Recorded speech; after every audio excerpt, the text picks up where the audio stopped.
Getdik. Sovet Rusiyası Azərbaycan işğal etdikdən sonra 1920 aprelin 28-də və yeritdiyi bir çox sahədə siyasət yeritəcəkdi. Bunlardan biri iqtisadi siyasət yeritəcəkdi. İqtisadi siyasət nə olacaqdı?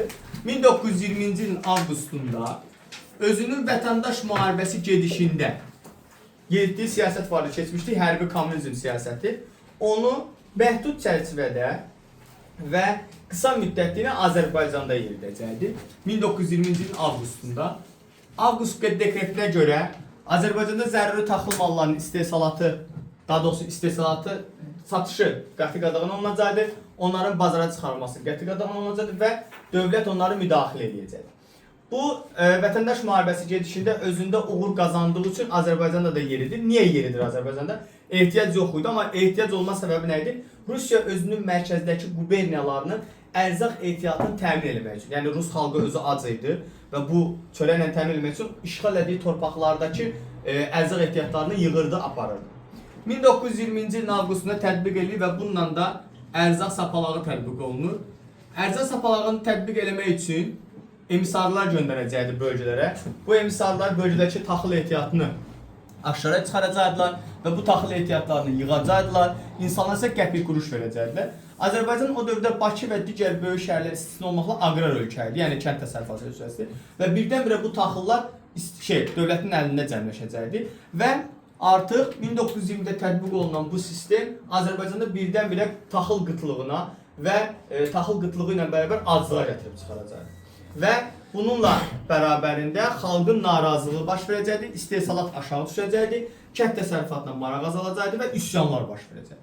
Bunun qarşısı almaq üçün isə 1921-ci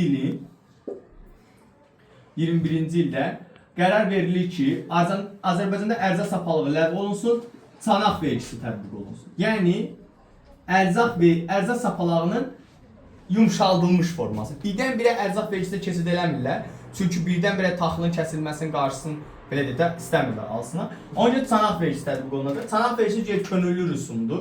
Yəni, ərzaq sapalağında nə edirlər? Zorla gəldilər, cəmaatın əlinə taxıl alırlar.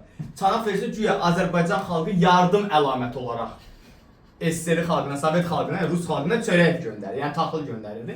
Bu çanaq rüsumudur və hər bir ailə başda 8 kilogram düşürdü. Nərmanovun təşəbbüsü ilə 1920-də tətbiq olunub. Bununla da Azərbaycan yeni iqtisadi siyasətə keçid edəcəkdir. Çox yaxşı bir sistemdir həqiqətən də, amma indi başa salacağım. 1922-ci ildə isə ərzaq vergisi tətbiq olunur. Artıq kəndli öz məhsulunun payına düşən hissəsinə vergini ödəyir, qalanı bazara çıxarda bilir və sərbəst sata bilərdir. Bununla da yisə keçid başa çatır. Başa çatdı. Yiss nədir uşaqlar? Yeni iqtisadi siyasət deməkdir. Həqiqətən də çox yaxşıdır. Yəni, Azərbaycan qısa müddət ərzində inkişafa doğru aparırdı. Hansı sahələrdə əhatə olunacaqdır? Neft sahəsi. Neft sənayesi nə edir? Bakı buxtası qurudulur, yəni su çəkişdirilir və bundan sonra yeni neft quyuları qazılır. Yeni neft quyularının neft çıxarılması prosesi baş verir. Yeni neft mədənləri aşağı çıxarır. Bu mədənlərdən elektrikləşmə prosesi baş verir. Yəni artıq əl əməyi elektrik əməyinə çevrilir. Buxar mərcləri artıq elektrik əməyinə çevrilirdi və neft hasilatı artırılacaq. Hətta Avropadan, xüsusən İngiltərədən neft çıxaran məhsulların, daha doğrusu neft çıxaran avadanlıqların gətirilməsinə də təşəbbüs göstəriləcəkdir və gətiriləcəkdir. Sənayenin digər sahələr deyəndə bunlar hansılardır? Pambıq, ipəkçilik, nə bilim, baramaçılıq, yəni bunları verir, elektrik. Burada da yəni inkişaf olacaqdır. Nə olurdu? Sement zavodları istifadəyə veriləcəkdir Bakıda və Tovuzda. Sonra bu 20-ci ildə yazı gəlib dekretlərlə fabrik zavodları əllərinə almışlar insanlara. O insanları yenidən çağırırlar. Yəni bu dekretlərlə əllərinə almağını o demək deyil, o fabrik zavodlar işə düşür, işləmədilər. Elə quru kimi qaldılar binalar orada. Həmin adamları çağırdılar, o adamları icarəyə verdilər. Yəni deyək ki, Güləşənin hansısa fabrikini əlindən almışlar, o fabrik işləmirdi, boş qalırdı. Güləşə çağırır deyirlər ki, sən bizə icarə haqqı ödəyəcəksən, amma icarə haqqı ödəməklə bərabərində də o fabrik sənin deyil, sadəcə işlədəcəksən. Və xarici ticarət istisna olmaqla, yəni ölkə daxilindəki insanların xariclə əlaqələri istisna olmaqla bütün hər şeyə sərbəstlik verəcək. Yəni Güleşə məsəl üçün sənayenin digər sahələrində dediyimiz kimi məhsulunu istehsal edir, bazara çıxardır, satır, nə bilim, gəlir əldə edir və muzda əmək tətbiq edir. Yəni bunun kimi şeylər edir. Kənd təsərrüfatında nə kimi dəyişiklik var idi? Kənd təsərrüfatında kəndliyə artıq məhsulun bazara çatmağına icazə verəcəkdir. Muzda əmək tətbiq olunacaqdır.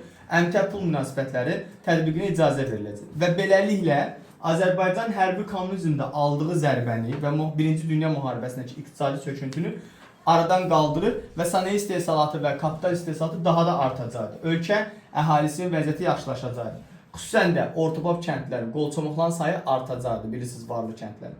YİS-in nəticələrə baxdığımızda, YİS, Azərbaycan iqtisadi canlandı, iqtisadi inkişaf təmin olundu, istehsal artdı, ərzaq məhsulu istehsalatı artacaqdır, fabrik zavodlar yenidən işə düşdü, neft sənayesində yeniliklər tətbiq olundu. Bunların hamısı YİS-in nəticələridir ki, əhalinin vəziyyəti yaxşılaşacaqdır və bu isə Azərbaycanda 20-ci əsrin 20-ci illərində iqtisadi inkişafa şərait yaradacaq. Bu da sizin dərsiniz.